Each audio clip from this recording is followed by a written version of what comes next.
Patroli digelar polisi di sejumlah kawasan di Banjarmasin, Kalimantan Selatan. Polisi menyasar sejumlah titik yang rawan terjadi transaksi rokok yang mengandung tanaman kecubung.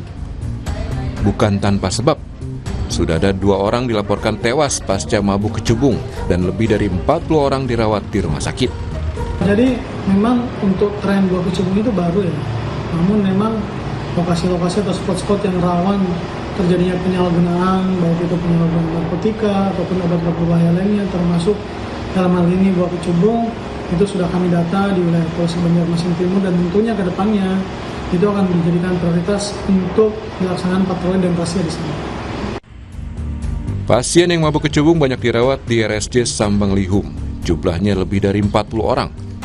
Dengan kondisi antara lain tidak sadarkan diri, gaduh gelisah, dan berhalusinasi layaknya gangguan jiwa.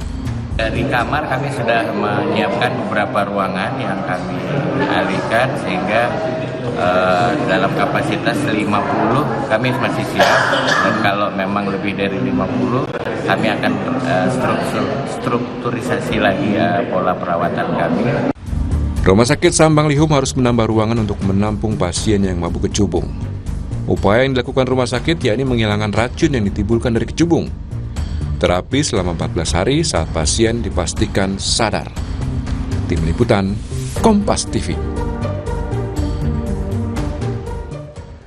Perkembangan terkini penangkapan atau penanganan pasien yang dirawat karena makan kecubung akan dilaporkan jurnalis Kompas TV, Salsa Imani. Salsa, bagaimana penanganan pasien saat ini dan seperti apa gejala mereka yang dirawat?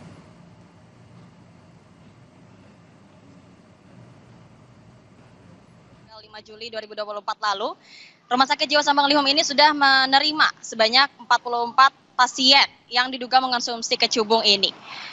Namun sejak pagi ini kami mendapatkan konfirmasi dari Rumah Sakit Jiwa Sambanglihum bahwa terdapat 2 penambahan pasien baru.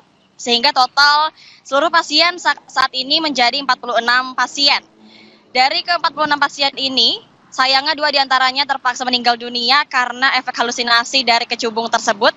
Dan dikonfirmasi kembali oleh kami bahwa terdapat 9 pasien yang telah sadarkan diri. Sehingga saat ini mereka mendapatkan terapi rawat jalan.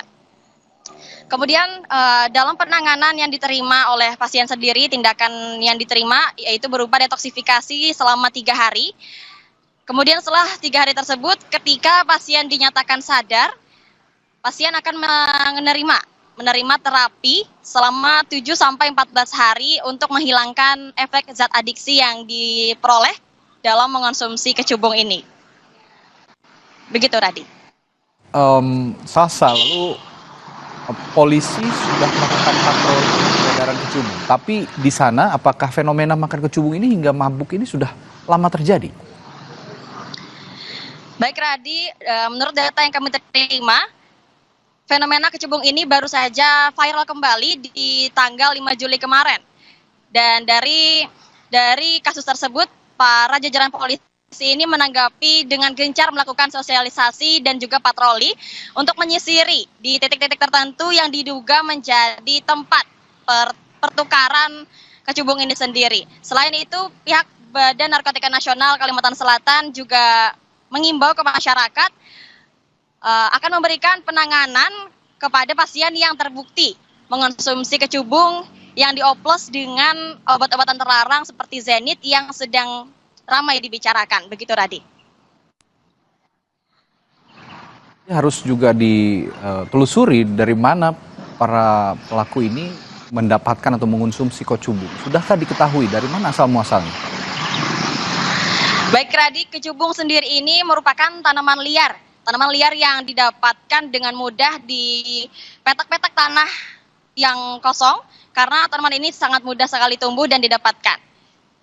Oke, lalu setelah itu adakah upaya untuk seperti polisi misalnya atau otoritas lain untuk menghindari hal ini terjadi kembali, untuk menghilangkan tanaman ini dari sana?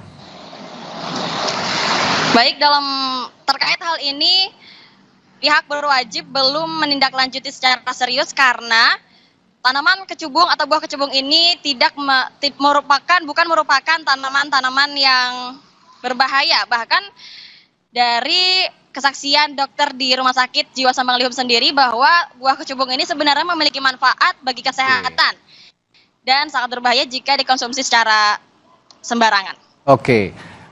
Jika demikian memang harus ada pengawasan dan aturan ya. Jika memang itu tumbuhan liar dan mudah tumbuh, harus ada pengawasan yang optimal dari otoritas tempat di sana. Baik, terima kasih Salsa Imani melaporkan langsung dari Banjarmasin, Kalimantan Selatan.